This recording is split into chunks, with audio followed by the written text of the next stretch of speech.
The entire lobby froze. The new CEO, Emiko Tanaka, the silent, unreadable billionaire from Tokyo, had just dropped her pen. And the man who picked it up wasn't supposed to speak. But when he bowed slightly and whispered in perfect, formal Japanese, "Daijobu desu ka, Tanaka-sama?" Her eyes widened like she'd just seen a ghost. Every executive, every assistant, every intern turned toward the janitor holding the mop. A single dad. A nobody. A man named David Carter. And in that moment, the power in the room shifted. Studio microphone, before we tell you how this shocking moment changed both their lives forever, make sure to like this video and subscribe to the Kindness Chronicles, where real stories meet real emotion. Voice narration transition. David Carter wasn't born invisible. He just learned to live that way. A widowed father of a 9-year-old girl, Lily, David worked the night shift at Sterling Technologies, a billion-dollar software company. By day, he packed school lunches and practiced spelling words with Lily. By night, he mopped marble floors under chandeliers that cost more than his annual salary. He was quiet, disciplined, and kind. But unknown to everyone, he wasn't just a janitor. He was a man with a past the world had forgotten. Scene, the arrival. When the board announced their new CEO, employees whispered about her like she was a legend. Emiko Tanaka, daughter of a Japanese industrial tycoon, graduate of Tokyo University, fluent in 5 languages, worth $500 million before she was 35. But she was different. She didn't talk much. Didn't smile. Didn't even shake hands. Rumor said she fired people just for interrupting her silence. David saw her only once from afar, stepping out of a black limousine, surrounded by security. Her expression didn't change even when a photographer's flash went off right in her face. Cold. Controlled. Alone. Still, David felt something familiar in her eyes. The same kind of quiet he carried in his own heart. Scene, the broken vase. It was late, past 11 p.m. David was mopping near the elevator when he heard it. A crash. Porcelain shattering. He rushed toward the sound and found her, Emiko, kneeling beside a broken antique vase, her hands trembling slightly. For a second, the ice melted. Without thinking, David dropped his mop, crouched, and started helping her pick up the pieces. "Please," she said quietly, "don't." But he looked up, and softly replied, in fluent, respectful Japanese. "Daijobu desu. Watashi ni makasite kudasai." It's okay. Please let me help. Her eyes widened. No one here ever spoke to her in her mother tongue. "You speak Japanese?" she whispered. David smiled faintly. "I used to live there. A lifetime ago." And that's when something in her broke open, just a little. Scene, the whispered truth. The next night, Emiko waited by the same elevator. David arrived for his shift and froze when he saw her. She didn't say a word, just handed him a thermos. "Green tea," she said. "The kind from Kyoto." He hesitated, then took it politely. And for the next few nights, she began showing up. They didn't talk much. She'd sit on the marble bench, watching him clean, while he'd hum old Japanese lullabies under his breath. One night, she asked, "How do you know those songs?" And he told her. "I was stationed in Yokohama with the Navy 20 years ago. Met a woman named Aiko. We married. Had a daughter. But..." His voice broke. "She died. And after that, I came back home. Started over." Emiko looked at him with eyes that had seen the same kind of loss. "My mother's name was Aiko," she whispered.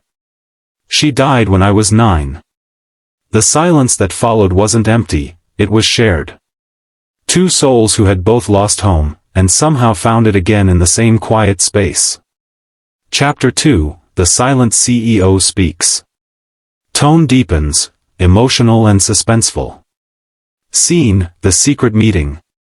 A week later, David was called to HR.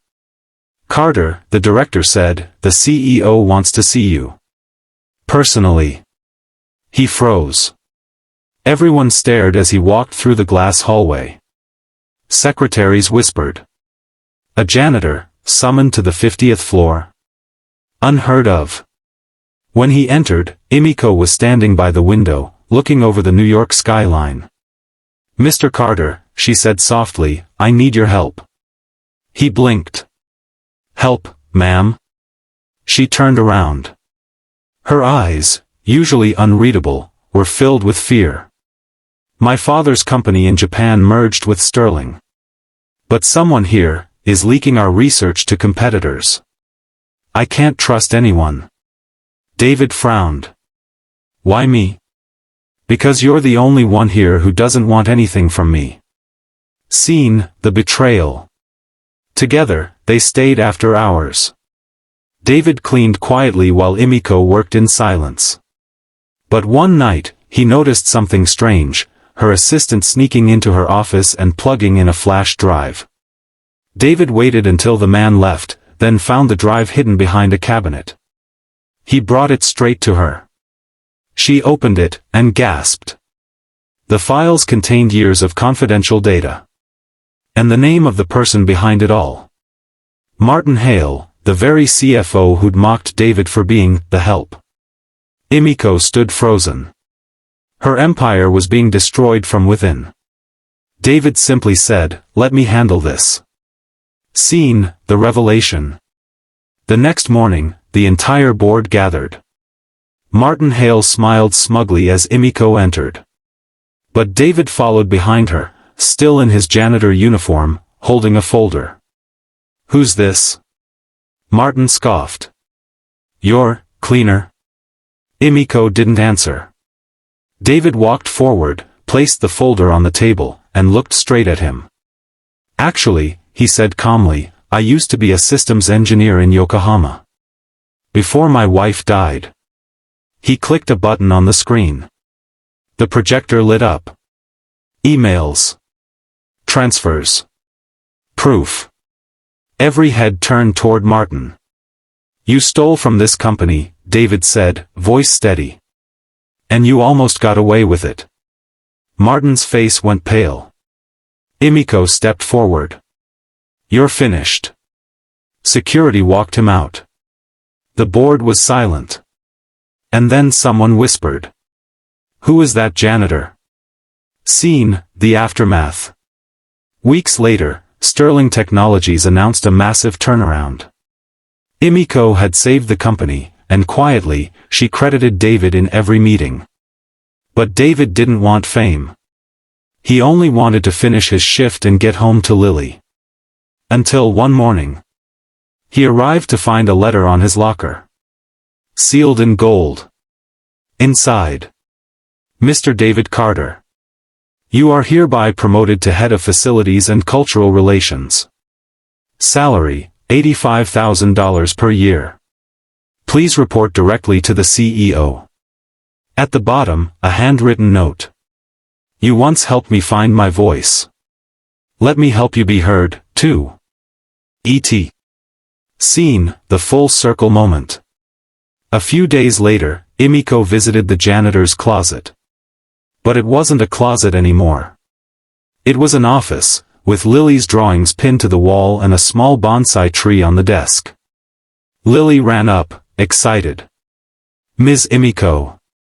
Daddy says you're his boss, but also his friend." Emiko knelt and smiled, a real smile. "Yes," she said gently. "And he's mine." Then she turned to David. "In Japan, we say, Ichigo Ichii, one meeting, one chance. I believe our meeting was meant to be." David nodded. "So do I." And as the sunlight poured through the glass, both of them, two broken souls who once lived in silence, finally felt her.